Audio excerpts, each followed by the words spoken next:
Bonjour, bienvenue à Mishnah Yomi en français. Aujourd'hui, on continue à Masechet Brachot, le quatrième Perek. On est sur le quatrième Mishnah de le Perek.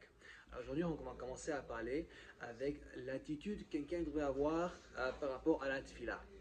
Rabbi Eliezer Omer, Rabbi Eliezer il dit Ha'oset tfilato keva en tfilato tachanonim. Quelqu'un qui regarde sa tfila comme si c'est une obligation, comme si c'est quelque chose qui l'encombre, qu'il faut qu'il fasse, mais pas tellement, ne trouve pas que c'est un kiff, pas un truc qu'il veut le faire, plutôt comme un boulot.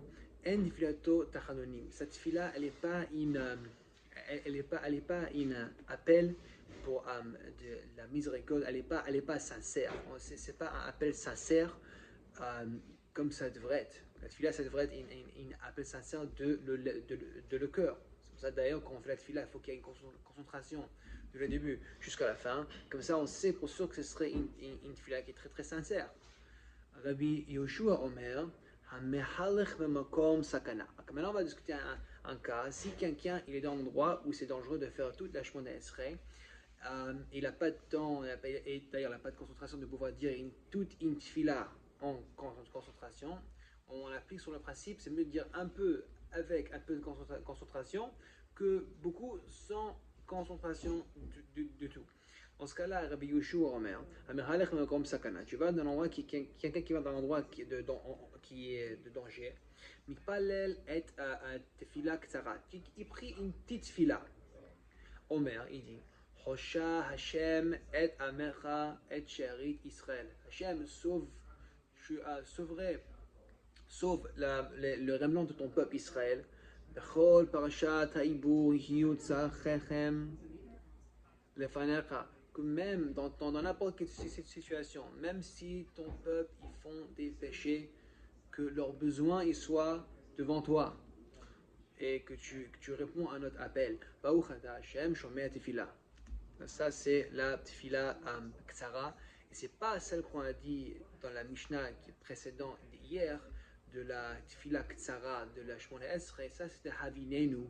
Ça c'était plutôt une Shemona Esrei en parlant qu'il y avait les 3 brachot au début et 3 brachot à la fin et une bracha au milieu qui ramène tous les brachot de le milieu de la Shemona Esrei dans une seule bracha. Mais là c'est juste carrément une seule bracha pour tout.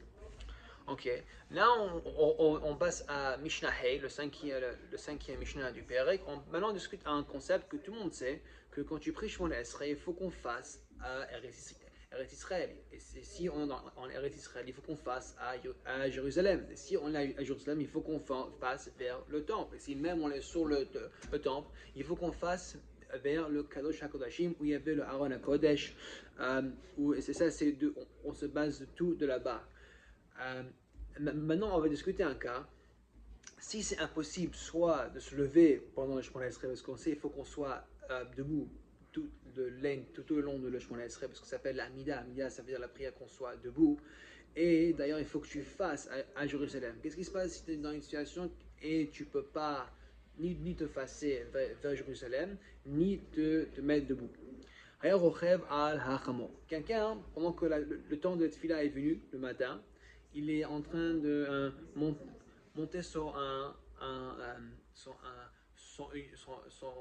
une âne pour aller se promener ou je sais pas quoi.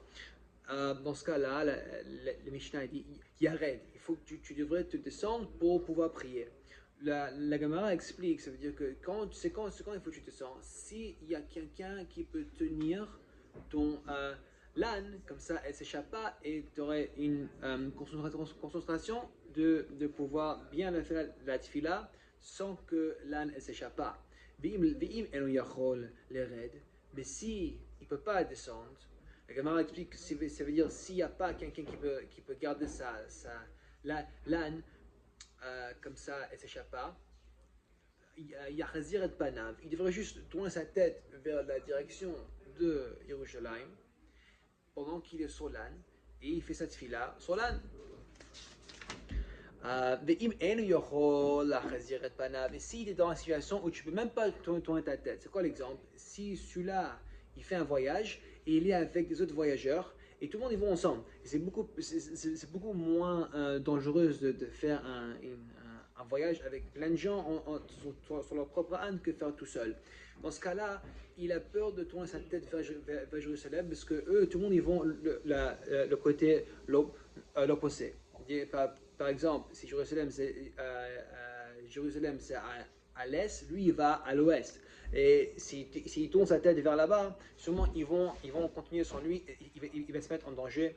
Dans ce cas-là, la Mishnah dit, Yechaven et libo keneged beit kodesh kodashim. Tu veux juste au moins pense, mets tes pensées là-bas. Au moins fais que la kavana, que ton cœur il soit là-bas. Et d'ailleurs, selon la halakha, on sait que pour rapport à Tfila, on devrait tout le temps pas seulement se mettre en direction vers Jérusalem, peu importe où tu es dans le monde, mais aussi il faut qu'on pense vraiment dans la tête qu'on est vraiment comme si on était là-bas dans le Kodesh HaKodashim, devant le Kodesh HaKodashim, devant Hachem, pour pouvoir avoir une bonne kavana. Chazak ou baruch à tout le monde.